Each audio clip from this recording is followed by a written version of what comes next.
Hello, everyone. Welcome to the Confident Leaders Show. My name is Dina Redinger, and I have an esteemed guest. His name is Benson Fayehun. Benson, welcome to the show today. Thank you, Dina. It's great to be here. Great to have you. We talk a lot about leaders on this show, going from chaos to confidence, and we talk about where do people like you, really strong leaders, go from an idea into creating purpose in this world. So I want to ask you right out of the gate, how did you go from what you're doing today, which you continue to do, but creating something very, very powerful? So tell us a little bit about your idea and the name of your foundation and your purpose.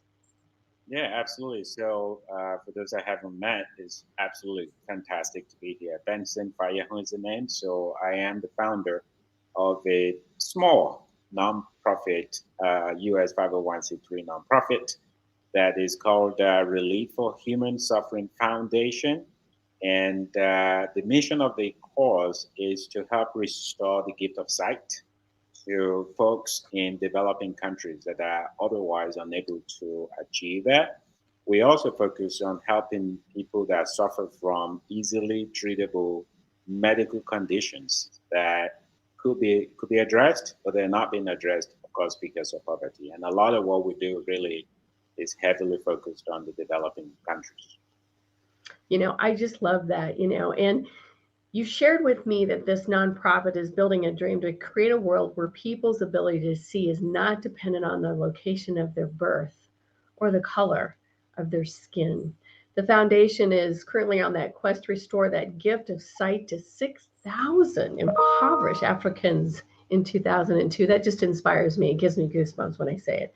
And you can find out more about that foundation. We're going to talk about that a little bit later in the show, but I want to ask you some questions so people can hear a little bit about more about this foundation and this wonderful work that you're doing. 6,000 people, it's a lot of people. How did your organization come up with that number and why Africa? Yeah, well, 6,000 people is a lot of number, especially when you think about the size of our foundation. We're a very small 501c3. We've only been in existence for barely a year. So, yeah, 6,000 is a lot, but not a lot when you put it right next to the incidence of visual impairment globally. Globally, the estimate by World Health Organization is about 2.2 billion people globally actually have some kind of visual impairment. And about half of those are impairments that could have been prevented or could have been addressed, but they're not being addressed because of poverty. When you also look at the incidence of near farsightedness, which is one of the two components of visual impairment, you find that in low to middle income countries, you have four times more people have farsightedness compared to people in developed countries like the United States. When you look at nearsightedness, which is the other aspect of visual impairment, Mm-hmm. find that about 80% of the incidents in low to medium income countries are not addressed compared to 10% in the developing countries. When you put all of that together, you have upwards of 40 million people globally that are blind, actually. And 90% of that blindness is in developing countries, low to middle income countries. You have 90% of blindness that occurring there. And what really gets my blood pumping is with the fact of the matter is that 90% of the incidents in developing countries is driven by two main things. One is refractive error, which is will require wearing a pair of glasses like you and I today, dinner. And the Yeah. second of which is cataract. And when you look at both of those incidences in developed countries like America, Rarely would you find people going blind because they need a pair of glasses. You can get that very easily, and very rarely would you find people going blind because of cataract. It's very easily addressable problem, but people in developing countries are not able to do that because of poverty, and that's why you have about 90% of the world's blind population resides in these developing countries. So that's why we're really so passionate about this. So 6,000 is a lot of numbers, again, like I said, for a small nonprofit like ourselves. But we are a small organization with a giganimous amount of dream.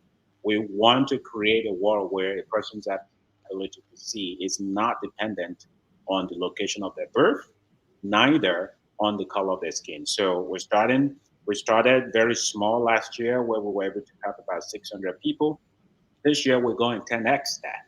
6,000 is a lot, but it's not a lot when you look at the global incidence. So that's really why it's important we're trying to get the words out there so people understand how much of a problem we're talking about here and how very little it takes actually to make a difference. Yeah, that's powerful. That number jumps out at me, really speaks to me, 90%. I mean, that's huge.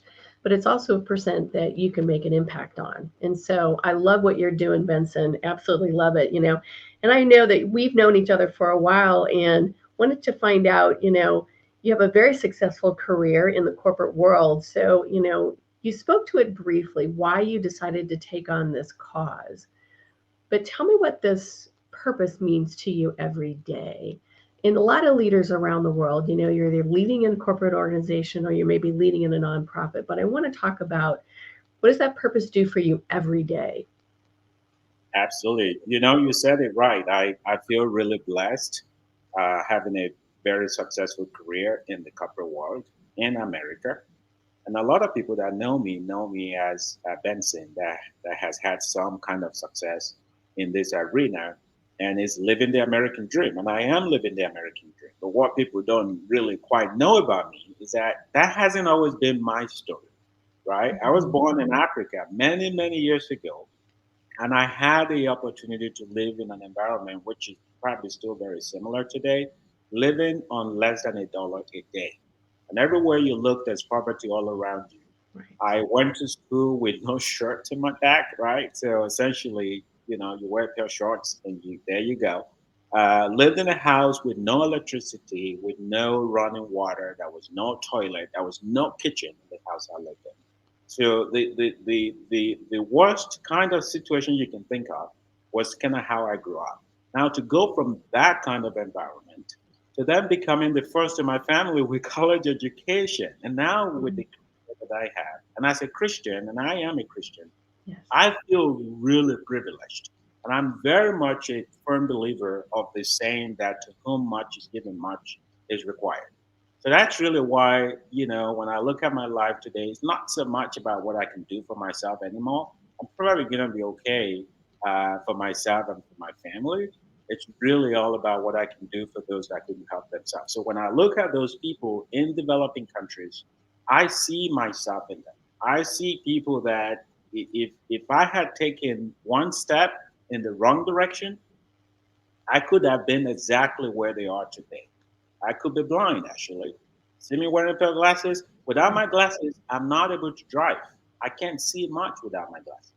So that's the drive in me to say, as a Christian, you have gone through this, you have been blessed, you too have to bless another.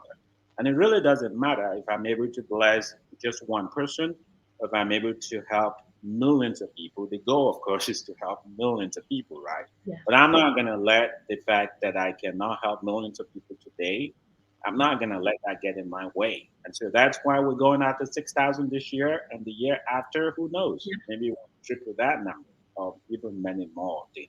So Yeah. thank you for asking that question. That's a very, very important question to me. It is an important question, and as a Christian myself, there's something that ties us all together, and that is God's going to open doors. We're put here for a purpose, right? And so we've got a lot of different things that we do in the world. One of the things is just going according to the calling. And I love what you're saying. You've been called to do something different in this world and helping people with human suffering, and that's very inspiring. And I know that you're going to Africa here in a couple days. What is your organization hoping to accomplish even more than giving sight? There's probably a lot of things in there that are coming for you. I want to know, what you're going over to accomplish here very soon, here in a couple days, as you go to Africa. Absolutely. Well, we're very excited to head to Africa. This is going to be the second time that we're making this trip. We were founded early last year, 2021. And within 6 months of that, we were very fortunate to be able to make a trip to Africa. And we partner with local nonprofit organization, the local hospital. And we were very privileged to be able to help up to almost 600 people. We had screening and diagnosis, and about 4,000 people total. About 600 of which were eligible for what we're doing, which is really we're looking for people that have visual impairment and that do not have the ability to take care of it themselves, right? Yes. That's what we did last year. So when we go back in a couple of days, what's really exciting is that not only are we going to go back to Nigeria and deepen that relationship that we had formed last year with the same partner that we work with, so we hope to be able to increase what we did with them up to 10x this year. Not only are we going to be able to do that, but we also have been very fortunate to also establish a partnership with another organization in Cameroon. So we have a partnership with an organization there now called Ascovim, which is headed by a really, really wonderful gentleman who was a recent CNN Heroes Award winner, actually, Judges Boiling, and somebody that is very selfless. And so in Cameroon, the plan is to have the ability to do 50 cataract surgery as a starting point in Cameroon. This is going to be our first time there. And again, it's more of a proof of concept and see how that works working with a local hospital. So our focus is very heavily on visual impairment. We are looking for people that have cataract in their eyes, one eye, both eyes, or people that have refractive error, meaning they are short-sightedness. They have short-sightedness or far-sightedness, right? And they Right. need a very simple pair of glasses. That's our laser focus. That's our primary mission. That's really what we're going to focus on this trip to Africa, beginning in a couple of days. And we're really very very excited about that. And people always ask and say, how can we help? Right? It's a question that people always Right. throw my way. Yep. Number one thing that we need is money, right? That's always what you hear, but that is actually true in this instance. What we've tried to do is, first of all, personally myself, I have promised up to 10% of my income onto this cost, right? And that's what I did last year. That's what I'm going to do this year. That's what I'm going to do into the near future. The second thing is that we're a 100% run volunteer organization. We have a good number of small army of volunteers actually helping us doing all sort of things today. And what that allows us to do is to make sure that 100% of the public donation actually goes to restoring sites, right? It doesn't go into administrative stuff.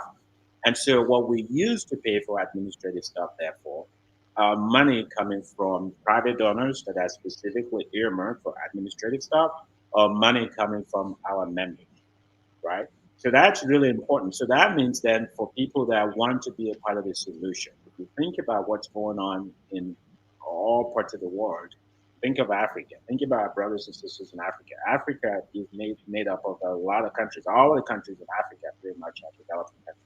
Perhaps maybe outside of South Africa, I'm not sure. So for $20, people can help, give the gift of sight to one person to get a pair of glasses. $20, that's all it takes, right? And then for surgery, to do cataract surgery in one eye is only $80. It's not a lot of money. It's less than a cup of coffee a day, really. So how can people help? The number one thing people can do is to really join the cause, show us your support by donating your money. And because we're 501c3, the donations that comes in also could be tax deductible to the extent allowed by the law. The second thing we're asking folks to do is to follow us on this incredible journey to Africa. Follow Yeah. us on social media, on LinkedIn, on Instagram, and be part of this journey with us. Subscribe to our newsletter and really help to spread the word about this because it takes a village, right, to help a village. I can't do it alone. Yeah. I need all the help I can get. So that's really from that point of view, we hear that a lot, and I just want to put out there very quickly as well. Yes. And so, Benson, I want to know, how can people get a hold of you so people know how to donate? Right. So I mean, people can go to our website, right? So we have our website is R4HS Foundation. So R number four HS Foundation. That's our website. And when you get to our website, you can donate there.